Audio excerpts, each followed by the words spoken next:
Hi, I'm Nicolene Peck, and I am a parenting expert. In fact, my expertise really is in self-government, which means that parents and children learn how to master themselves. How that's presented to the children is super important. So that's what this video is all about: how parenting styles significantly impact a child's temperament, behavior, and the whole family life in general.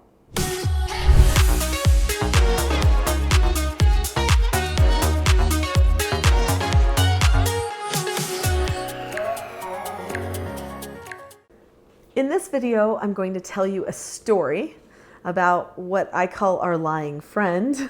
And then also we're going to talk about the two types of parenting that pretty much all parenting styles fall into. So let's talk about our lying friend.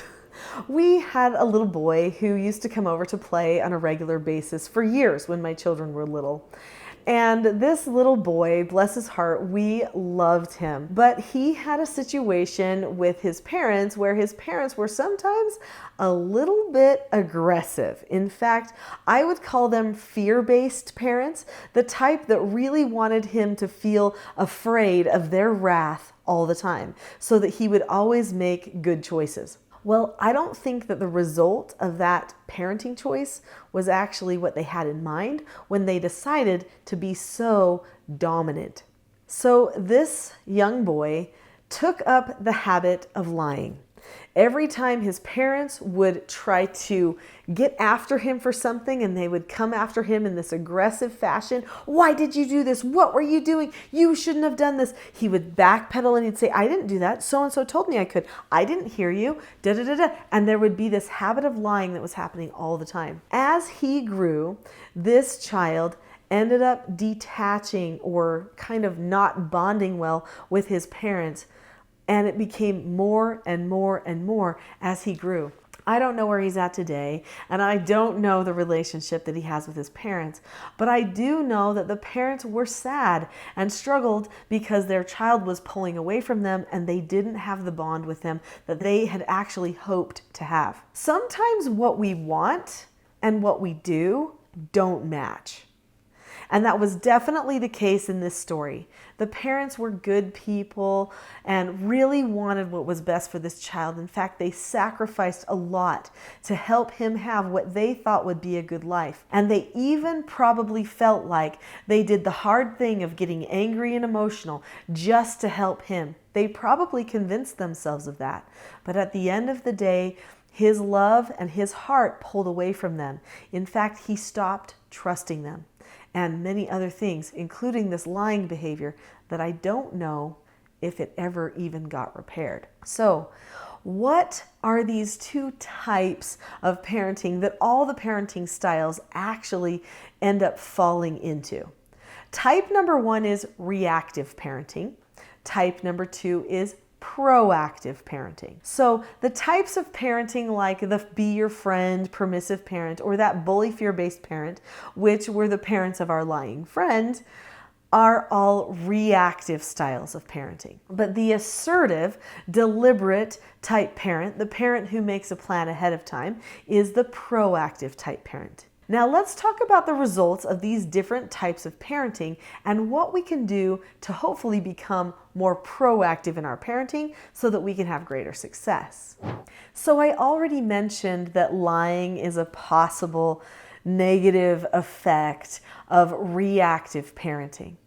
But another thing that can be an effect of reactive parenting is entitlement. When you always feel like somebody is showering emotion at you, like they are shooting you with disdain, with fear, with anger, or with complacency, and maybe laziness, which are all things that feel emotional to a person, then you start feeling like you don't get what you need.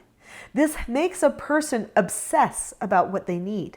In fact, the permissive parents oftentimes talk about what they need all the time, which is another thing that leads that child to thinking about what the child needs all the time and what they're not getting. So they start taking on an abused mindset because they feel like their basic needs for attachment, bonding, direction, and leadership are not being met. Another effect of reactive parenting is a person feels dependent. They're not sure if they're actually good enough to make their own decisions. They oftentimes don't want to take a step unless somebody tells them it's a step that they should take. Because permissive parents leave everything wide open, which makes a child timid. And aggressive parents, which are also reactive, of course, make a child feel like nothing they do is exactly right. So either way, the child isn't sure if any steps that they take are actually the right step.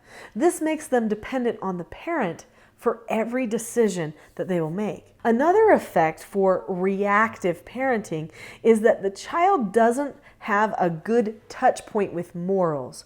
When a parent is emotional and they react in emotional ways, the child doesn't get the moral lessons. They only get emotional lessons. Those are very different. And so if the child doesn't learn the moral reasons why they should make changes with their behavior or their heart or their life, then they actually end up with no moral compass. Instead, their compass is just about survival of the fittest or getting what you think you need. And believe me when I say permissive parents oftentimes don't address the needs of their children. And so those children are constantly feeling like they don't get what they need either, which makes them a little bit adrift morally. Another effect of reactive parenting, like I mentioned before, is fear, that people feel fearful of their parents.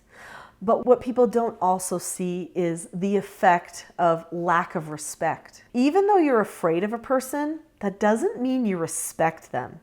I think some people think the word fear means respect. Certainly biblically, if you read your Bibles, it will say fear God, and that means respect. It doesn't mean cower in a corner.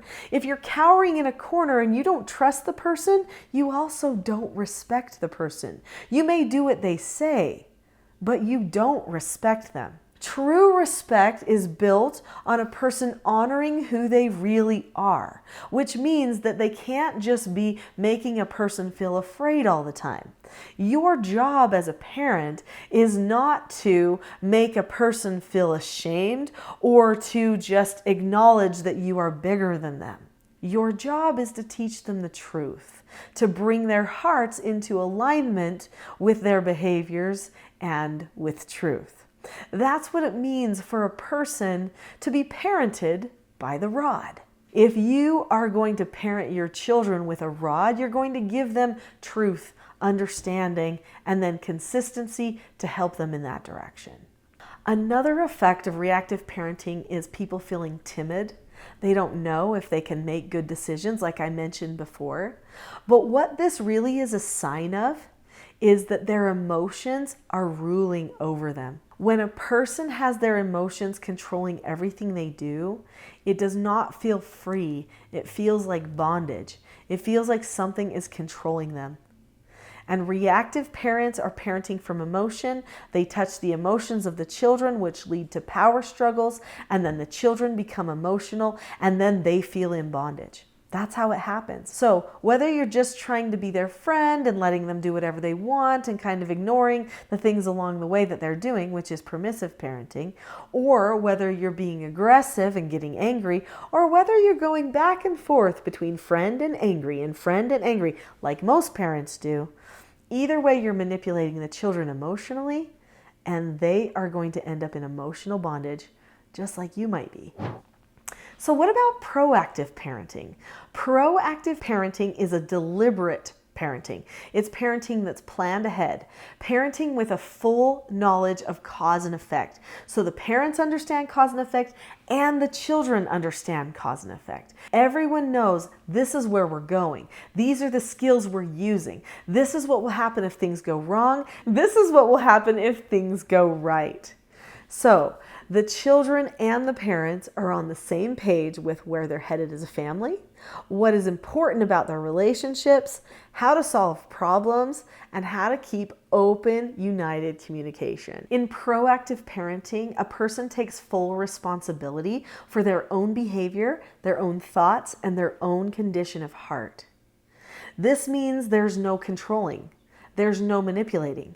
There's just a system in place that helps every person acknowledge what's going on inside of them and helps them know what to do to make the adjustments so that their heart, behavior, and mind is back in a place that leads them more toward freedom, productivity, and living in a way that feels like they have more purpose and unity with the family. When parenting is proactive, that means that it also is healthy. It has a healthy assessment of our own feelings. Feelings are important. They're part of what makes us who we are, and they tell us stories about our experiences from the past and the things we care about most. So feelings are great things, but they can also trap us. And so it's important that we assess our feelings, that we take a look at these feelings and why we're allowing them to maybe control us sometimes. Proactive parents have no problem talking about anything. They talk about feelings, but they don't allow those feelings to be excuses for misbehavior. They discuss them and they make plans for what to do with those feelings so that the person has the most freedom and their ability to succeed increases. Also, proactive parenting is calm. Hopefully you've gathered that. When you're not emotional, when you're not giving in to your own feelings and frustrations, then of course you're being calm. You're being level-headed. Planning helps promote that calmness. Calmness is something that is the rarest quality in human life. It is something that people strive to achieve, but constantly find themselves falling short because they have habits that get in their way. Habits that they've developed over time of not reacting in a way that's calm. The only way to truly be calm is to be proactive. You've got to prepare for your calmness. Well, I have something that will help you. I have a gift for you, and it's completely free. It's called the Calm Parenting Toolkit. In the description of this video below, there is a link to the Calm Parenting Toolkit. Click it. You can have that Calm Parenting Toolkit for nothing, and it will help you more proactively prepare to be the calm parent that you want to be. If you don't prepare, then you will end up reactive. That's the default that every non-proactive parent falls into.